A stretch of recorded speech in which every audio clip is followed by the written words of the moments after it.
Bugün sizi Medera TV'nin YouTube kanalının 4. buraxılışından salamlayırım. Medera Hospitalın endokrinologu Gülşən Quliyeva ilə birlikdə şəkər haqqında, şəkərin həm həyatımızda, həm bədənimizdə, həm fiziki, həm mental sağlığımızda olan rolundan danışmaq istəyirik. Burada ilk növbədə düşünürəm ki, biz ümumiyyətlə şəkər bizim bədənimiz üçün nə deməkdir və yaxud da insulin nə deməkdir və bugün trend olan insulin dirənci nə deməkdir? Bunlardan başlayaq. Bir açaq, insanlarımız bilsin ki, ümumiyyətlə şəkər bizim üçün nədir? Qidalar çoxdur. Yəni bu bizə nə qədər kömək edir? Ümumiyyətlə belə deyim də, bu əsrin problemidir, şəkər problemi. Çünki marketlərdə, yeməklərimizdə bugün məsələn biz bilirik ki, bütün qidalara şəkər əlavə olunur. Bu bizdə hansı dəyişiklikləri yaradır? Bu qədər şəkər bizə lazımdırmı? Biz ümumiyyətlə bədənimiz şəkərə tələbatı nədir? Buradan başlayaq. Mən də izləyicilərimizi salamlayıram. Bugün Aynur xanımın əslində dövrümüzün ən geniş yayılmış problemlərindən olan insulin dirənci, onun gətirdiyi şəkərli diabet və piyələnmədən danışmaq istəyirik. Şəkər orqanizmin enerji mənbəyidir. Şəkər orqanizmə karbohidrat vasitəsilə daxil olur və daxil olan bu şəkər orqanizmdə qlukoza, yəni ən sadə şəkərə çevrilərək orqanizm, toxumalar, hüceyrələr tərəfindən mənimsənilir. İnsulin hormonudur. İnsulin hormonu mədaaltı vəzən sintez olunur və qanda şəkərin damarlardan və enerji proseslərinin yaranmasına səbəb olur. Orqanizmdə uzun müddətli, xroniki olaraq yüksək karbohidratlı qidaların, şəkər məhsullarının çox istifadə olunması, qəbul olunması qanda buna da müvafiq olaraq insülin həddən artıq sintezinin artmasına səbəb olur. Və bu artmış insülin hüceyrələrin insülini tanımamağa başlayır. İnsülinə qarşı öz həssaslığını itirir. İnsülinin işi, şəkəri qandan hüceyrəyə daxil etməkdir. Düzdürmü? Əsas işi budur. Qapı açılmalıdır ki, insülin orada komanda verir ki, qapı açılsın və şəkər hüceyrəyə daxil olsun. Amma təbii ki, o rezistentlik halında biz necə ki, dəvətsiz qonaq gəlir, davamlı gələn qonağı 3 gündən sonra qapı açmamağa başlayır. Eyni qaydada da insülin aşırı, davamlı, ifraz olunanda və hüceyrəyə daxil olmaq istəyəndə həm şəkər, həm insülin bunu artıq toxumadakı o qapılar tanımamaq istəyir, tanımır. Həm qanda şəkər yüksəlməyə başlayır, həm də insülin yüksəlməyə başlayır. İnsülinin də vəzifəsi həm hüceyrəyə qlukozanı daxil etməklə bərabər piyləri depolamaqdır. Və ona görə insülin dirənci olan insanlarda başlayır piy toplamaq. Bu piydə xüsusən daxili orqanların piyələnməsinə səbəb olur ki, bu da gələcəkdə şəkərli diabet, qan damar xəstəlikləri, bundan sonra yumurtalıqların polikistozu, bu kimi infarkt, insult ağırlaşmalarına gətirib çıxardır. Çünki insülin dirənci olub da yumurtalıqda sanki onun fəaliyyətini bozaraq, hormonal disbalans yaradaraq, həm məsələn insülin dirənci olan xanımlarda artıq çəki, yumurtalıqda piyələnmə ilə yanaşı, məsələn testosteronun, kişi hormonunun artması, hormonların disbalansı yaranır. Məsələdə insülin dirəncini də araşdırır. Çünki onun kökündə insülin dirənci yata bilir. Lakin beynimizdə, beyin yeganə orqandır ki, insülin olmadan da şəkəri mənimsəyə bilir. Çünki beynin əsas qida mənbəyi şəkərdir, glukozadır. Şəkərin beyninə olan təsiri haqqında danışmaq istəyirəm. Beynimiz də bizim, baxmayaraq ki, bədən çəkimizin 2%-ni təşkil edir, enerjimizin 5%-ni götürür. Beyin çox enerji tələb edən bir orqan. Və təbii ki, şəkər beyin üçün ən tez yanacaq, ən sürətli yanacaqdır. Normalda piydə yanacaqdır, karbohidratdır falan, amma ilk yanacaq, ən sürətli yanacaq şəkər. Ona görə də beyin şəkəri bir növ özünə çəkir. Və bugün məsələn şəkərə olan həssaslıq, şəkərə olan sevgi, əslində bu təkamül prosesinə gələn bir məsələdir ki, çünki şəkər bizə enerji verdiyi üçün biz şəkər qədər sevirik. Amma təbii ki, hər şeyin artığı problemdir. Hər şeyin artığı problem olduğu üçün şəkərin də artığı problemdir və ümumiyyətlə bizim bədənimizin, mən bildiyim qədərilə, bizim bədənimizin şəkəri kənardan almağa ehtiyacı yox. Yediyimiz hər şey onsuz da sonda şəkərə dönüşür. Şəkər də qanda gəzir, dolaşır, görür ki, beyindən rahat-rahat keçə bilir, ona içməyə ehtiyacı yoxdur və toplanır beyində. Və beyin toxumalarında da ən çox hipokampusa təsir edir. Hipokampusda bizim yeni şeylər öyrənmək, naviqasiya sistemimiz, evimizin yönünü tapmaq, otaqdan otağa keçəndə nə üçün keçdiyimizi xatırlamaq kimi funksiyalar gördüyünə görə bu proses pozulur. İnsulin və şəkər bizdə sinir hüceyrələrinin bir-birinə münasibətinə təsir edir. Və burada belə bir məqam da var. Şəkər bildiyimiz kimi, şəkər qana daxil olanda başlayır ümumiyyətlə hansı orqana, toxumaya daxil olanda zülallarla birləşir və zülalı bir növ karamelizasiya edir. Bu nədir? Nə deməkdir? Bu hemoqlobindir, hemoqlobin. Hemoqlobinin şəkərlə birləşmiş halı əslində və hemoqlobinin işi nədir qanda? Hemoqlobin oksigeni daşımaqla məşğuldur. Əgər o şəkərlə birləşirsə, ya da karamelizasiya olunursa, bu da bir zulal hemoqlobin və zulal həmin dediyim bayaqki proses şəkərlənir və artıq öz işini görə bilmir. Yəni oksigeni daşıya bilmir. Yəni beyinə ikinci təsir də əslində burada oksigenin zəifləməsi ilə əlaqəli. Yəni oksigen çatılmazlığı, hipoksiya, beyin hipoksiyası yaşayır bu şəkər xəstələri. Onu qeyd etmək istəyirəm ki, əslində qanda normal halda hemoqlobin glikozalaşır. Amma bu sağlam adamda 4-6% olur. Hemoqlobinin cəmi 4-6% glikozalaşmışdır. Bu normaldır. Əgər bu faiz 6.5-i keçirsə, ona görə biz xəstələrimizdə o 3 aylıq şəkər dediyimiz glikohemoqlobin analizində əgər o göstərici 6.5-i keçirsə, artıq sizdə şəkərli diabet xəstəliyi var deyirik və şəkərli diabet diaqnozunu qoyuruq. Yəni normada cəmi bunun 6%-ə qədər glikozalaşmalıdır. Şəkər xəstəliyində isə bu faiz başlayır artmağa. 10-14 yüksək rəqəmlərə çatır və bu o deməkdir ki, artıq toxumalara oksigenin və qidalı maddələrin daşınması pozulmuşdur. Şəkərin burada ilk təsir etdiyi orqan və yaxud da toxuma, yəni ilk təsir etdiyi toxuma nədir? Deyirəm ki, insülin direnci uzun müddət davam edəndə, yəni bu zaman daim qanda insülin artır və şəkər də yüksək olur.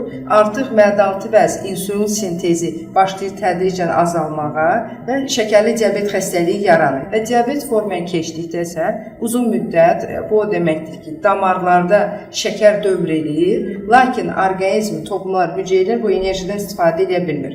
Bir orqanında toxumanın da fəaliyyət göstərməsi üçün ora həm qan dövranı olmalıdır, oksigen və qidalı maddələr daşınmalıdır və sinir təchizatı normal olmalıdır. Şəkərli diabet həm sinirləri zədələyir, həm qan damarlarının o daxili divarını, qişasını zədələyərək orada tromblaşmağa, qan dövranı pozaraq orqanları zədələyir. Şəkərli diabetində bir neçə hədəf orqanı vardır ki, bunlar gözdür, böyrəkdir, ürək damarlarıdır, aşağı ətraf damarlarıdır, qaraciyər piylənməsi.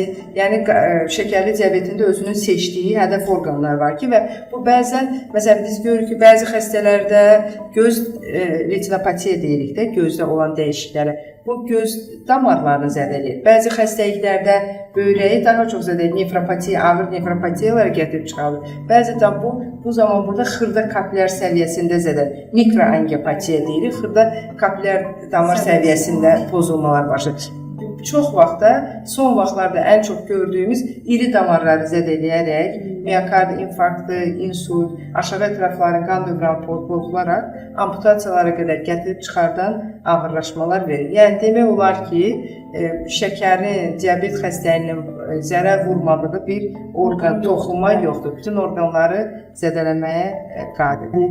Göz dibindəki damarlarda problemlər yaradır. Həmçinin də həmin o zulalla yapışır, məsələn, katarakta yaradır. Hansı ki, bir-birinə əlaqəyə girir şəkər və virvari suyu dediyimiz katarakta xəstəliyini yaradır. Beyin də, təbii ki, beyin də onun hədəf orqanlarından biridir. Bayaq dediyim o Alzheimer xəstəliyini şəkərlə əlaqələndirirlər və ona görə 3-cü tip şəkər adlanır. Ən çox da xüsusilə ikinci tip şəkərdən düzgün şəkər əgər qaydasına qoyulmursa, diyeta saxlanmırsa falan filan, bunlardan 3-cü tip şəkər növü olaraq Alzheimer xəstəliyi yaranır. Burada da bir məqamda deyim, yadımdan çıxmamış. Alzheimer xəstəliyinin 2 dənə əsas zulal hədəfdir. Yəni tau proteini deyirlər buna, bir də amiloid plakları. Bunlar da bir növ sinir yollarını, sinir hüceyrələrini qəfəsə alaraq, həmin o şəkərləşdiyi üçün o proteinlər qəfəsə alaraq bir yapışqan hala gətirir və sinir hüceyrələrini və sinir yollarını məhv edir. Ona görə də yəni düzgün beyin sistemi pozulur, beyin funksiyası pozulur. Ən çox da dediyim ki, bayaq dediyim kimi hipokampusu pozulma getdiyi üçün Alzheimer xəstəliyi yaranır və həmçinin demensiyalar yaranır. Autizm xəstəliyinin səbəbi də çox vaxt qanda yüksək şəkərin, anaların yüksək şəkərli qidalarının qəbul olunması və yaxud da ki, hamiləlik zamanı yaranan o şəkərli diabet xəstəliyi yarana bilər, insülin direncinin olmağı və autizm xəstəliyi riskini də artırmışdır. Autizmli uşaqları da çox vaxt şəkərdən uzaq qidalanma, keto diyet deyilən, bəli, diyetlər tətbiq edərək beyni o zərərli maddələrdən arınmasına dəstəkləyirlər. Bir də şəkərin bağırsaqla əlaqəsindən danışaq. Çünki bağırsaq özü də bu gün artıq ikinci beyin adlanır. Yəni mənə də tam uyğun bir mövzudur. Çünki bu gün artıq beyin bağırsaq oxu dediyimiz bir oxudan söhbət gedir tipdə. Yəni beyin necə ki biz serotonini bildiyimiz kimi xoşbəxtlik hormonumuz və onun çox hissəsinin bağırsaqda əmələ gəldiyini aşkarladır və ona görə də bağırsağı düzgün işləməyən, bağırsağında problemlər olan insanların depressiv olduğunu görürük. Yəni bu depressiya ilə bağırsağı əslində əlaqələndirir. Bugünkü araşdırmalar təsdiqləyir. Bu haqqda danışaq. Bağırsağa necə təsir edir şəkər? Şəkər və ya da şəkərli diabet və ya da insulin dirənci. Bunlar haqqında danışaq. Asan həzm olunan şəkərlərdə şirin qazlı içəcəklər, sadə şəkərlərdən rafinə olunmuş şəkərdən söhbət gedir ki, onlar bağırsaqda uzun müddətli qəbul olunduqda bağırsaqda zərərli mikrobların miqdarını artırır, hava artırır, selik ifrazını artırır, bağırsağın keçiricini pozaraq bağırsağın keçirgənliyini artırır. Artıraraq dizbakteriyoza səbəb olur, qəbizlik, ishal halları və bağırsaqda lazımlı o mikrobiotanın tədricən pozulmasına gətirib çıxardır. Mən həmçinin insülin dirəncindən danışmışkən, həm insülin direnci, həm də şəkərli diabetin əlamətlərindən danışmaq istəyirəm ki, insülin direncinin əsas yaratdığı gözə görünən piylənmədir. Və əsas şikayət, məsələn, xüsusən də qarın bölgəsində piylənmənin... Bunu ilk əlamət kimi saymaq olar. Məsələn, mən bu insana baxıb necə deyə bilərəm, bunda insülin direnci var, yoxdur. Yəni, görüntü olaraq. Görüntü olaraq, məsələn, mən özüm pasiyent gələndə, ola bilər ki, başqa bir şikayətlərlə gəlsin, artıq qarın bölgəsində piylənmə varsa, sizdə bir insülin direnci ola bilər. Bəzən baxırsın, insan çox arıqdır, amma qarın bölgəsində bir piylənmə var. Və yaxud da ki, ultrases müayinəsində qaraciyər piylənməsi aşkar olunur. Şirin qidalara daha çox meylin olması, yeməyin vaxtı keçəndə bir halsızlıq, yorğunluq, bir əsmə, yemək istəyinin, yəni acılığa dözümsüzlük kimi şikayətlər yaranır.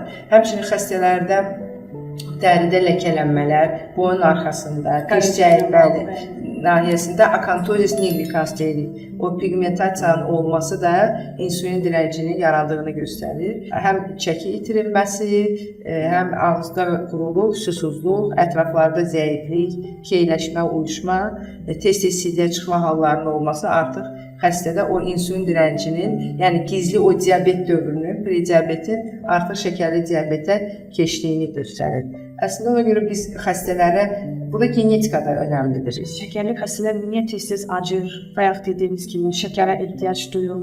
Bunlar haqqında da biraz açıqlayıcı bir başa salmaq. Şəkərli diabet və ya da insülin direnci olan xəstələrdə onlar yüksək şəkərli qidalar qəbul etdiyində qanda şəkərin miqdarı yüksəlir. Bu vaxt ona müvafiq olaraq insülin də yüksəlir. İnsülinin də işi qanda şəkəri salmaqdır, glukozanı salmaqdır. Yüksək olan insülin qanda şəkərə ani salaraq xəstələrdə o vəziyyətin dəyişməsinə, aclıq hissi, əsmə, titrəmə hallarının yaranmasına səbəb olur və bizim həmişə xəstələrə tövsiyəmiz, onlar qanda şəkəri tədricən qaldırıb nail olsunlar. Yəni, yüksək asan şəkərlər, məsələn, şirniyyatlı, tort, pirojna, şirin soklar, içəcəklər, onda qanda ani şəkər yüksəlmələrinə və ani düşüşlərə səbəb olduğu üçün xəstələrdə bir acılığa dözür. Məsələn, deyir, yemək yemişəm, 1 saat sonra təkrar yenə acıyıram, yemək istəyir. Buna səbəb yüksək o şirin qidaların qəbulu, genlər öz rolunu oynayır. Həm də ailənin o qidalanma tərzi, o həyat tərzi övladlara da, uşaqlara da yansıdığı üçün həmin o proseslər, həmin o vərdişlər davam edir və beləliklə də oturaq həyat tərzi, yüksək kalorili qidaların qəbulu artıq insülin direncini, şəkərli diabetin yarınmasını gətirib çıxardır. Şəkər haqqında, yəni ən azından şəkər bizim üçün nədir? Şəkərin əskikliyi nədir? Artıqlığı nədir? Bunu hardasa biraz açıqlamağa çalışdıq. Amma indi başlayaq bundan ki, biz şəkərdən bugünkü gündə bu şəkərli qidalardan necə qorunaqmı? Və yaxud da ki, yəni vərdişlərimizi necə dəyişir? Bu haqqda bir-iki kəlmə danışıb, yaxud da dərman qəbul etməliyikmi? Yəni insülin direnci olan hər kəs məsələn, dərman qəbul etməlidirmi? Yoxsa sadəcə həyat tərzini dəyişdirərək ondan qurtula bilərmi? Və yaxud da bu birinci suala cavab verin, sonra hiç açdırmayım sizi. İnsülin direnci və şəkərli diabetin qorunmaq üçün ilk növbədə həyat tərzi önəmlidir. xəstələrə, gələnlər birinci tövsiyəmiz həyat tərzi dəyişikliyidir. Bu, oturaq həyat tərzinin olmaması, yəni fiziki aktivlik, ən azı gün ərzində bir yarım saat, 20 dəqiqə bir minimum olaraq yürüyüşün olması və yaxud da ki, yəni dünyada qəbul olunmuş budur ki, həftəyə 150 dəqiqəlik yürüyüş. Tək yürüyüş deyil, üzgüçülük, velosiped sürmə, başqa fiziki aktivliklər də bura daxil ola bilər. Bir də qidalanma tərzinin, şirin və asan həzm olunan karbohidratların qəbulunun azaldılması və yaxud tamamilə olmaması. Yəni, sırf həyat tərzini dəyişməklə biz əslində insülin direncində ikinci tip şəkər diabeti müalicə edə bilərik. Elə bəli. Əgər pasiyent çəkisinin 5%-ni, hətta 10%-ni verə bilərsə, bu zaman onun şəkər olma ehtimalı çox azalır. Onu bir, yəni bu çəki itirilməsi, sağlam qidalanma və həmişə mənim də pasientlərə tövsiyə edirəm onu ki, bunu qısa müddətli yox, qısa müddətli pəhriz saxlayıb, ondan sonra istədiyimi yeyəcəm. Lakin çox olur pasientlərimiz çəki verirlər və yaxud da dərman və yaxud da ki, pəhrizlə təkrar o köhnə, əvvəlki o rejimə qaydanda yenə çəkiyi artıqlaması ilə qayıdır. Ona görə bunu uzun dönəmə yaymaq lazım. Bizim insanlar əslində dərman bir tabletka ilə məsələn həll etmək istəyirlər. Amma əslində burada bəzi məqamlar var ki, onlara həyat tərzində diqqət eləsək, bilsək bunları və ağıllı şəkildə bunları həyatımıza daxil etsək, məncə hər şey yaxşı olar. Birinci növbədə axşam yeməyidir. Yəni aralıqlı olur. Bir misal alım, mən aralıqlı olduğu üçün öz insülin direncimi aşağı salmışam. İnsülin direnci hansı piyələnmənin nə dərəcədə olmağından asılı olaraq hər insanın individualdır. Amma normalda ortalama biz 6-dan, 5-dən, 6-dan sonra yemək kəsməyi dayandırmağı tövsiyə edirik. Niyə? Əvvəla hər birimiz bilirik ki, bizim bir bioloji saatımız var. Bir bioloji saat var. Yəni axşam oldu bizim mədə bağırsaq sistemimizlə yediyimiz qidalar hamısı qarın bölgəsində depolanır. Müəyyən bir saatdan sonra gün qaraldı, bizim bioloji saatımız artıq dəyişir. Yəni biz yatmaq rejiminə keçirik, sakitləşirik, yatmağa doğru gedirik. Ona görə də başlayır bütün sistemlər zəifləməyə. Və bu zəifləmiş sistemə biz yemək qəbul edirik və məcbur edirik mədə bağırsağımızı işləməyə. O da təbii ki, biraz belə rahat rejimdə olduğu üçün olur, yəni o yediyimiz qidaları piy şəklində. Ona görə də yəni axşam yeməyi məncə həyatımızdan biraz tez çıxartsaq, bəli, bu çox böyük dəyişikliklərə səbəb olacaq. Yəni dayanıqlıq məşqləri, hansı ki, onunla aid ola bilər, qaçmaqdır və yaxud da velosiped sürməkdir. Həm bədənimizdə, həm də insülin direncini, metabolizm, bütün problemlərini yaxşılaşdırmaq üçün. Yəni bu çox önəmli məşqlərdən biridir. Həyatımıza fiziki aktivlik, yeməyimizi düzgün qidalarla qidalanmaq, həm də axşam yeməyini kəsmək orqanizmdə çox böyük dəyişikliklərə səbəb olur. Çox ciddi bir dəyişiklik eləmirik əslində həyatımızda, amma orqanizmimizdə ciddi bir dəyişikliklər yaratmış olur bunların. Əgər insülin direncini biz qanda yoxlayırıq, HOMA indeksi deyilən bir hadis var, ondan qanda şəkər, insülin nisbətini hesablayaraq, əgər çox yüksəkdirsə, xəstənin çəki verməyinə yardımcı olmaq üçün dərman preparatları da təyin edə bilirik. Amma burada möcüzəvi dərman yoxdur. Yəni, bu əmək, zəhmət tələb edir. Bizim yazdığımız dərman preparatları sizə müəyyən qədər kömək edir, amma burada işin 50% də pasiyentin öz üzərinə düşür ki, öz həyat tərzinin, öz sağlamlığının qeydinə qalmalıdır. Deməli, burada 2 dənə sual gəlib, istəyirəm bu suallara da cavab verək. Səhər yeməyi mütləqdirmi? Bu sualdan başlayaq. Ümumiyyətlə, səhər yeməyi mütləqdirmidən əsas nə yeyəcəyimiz önəmlidir.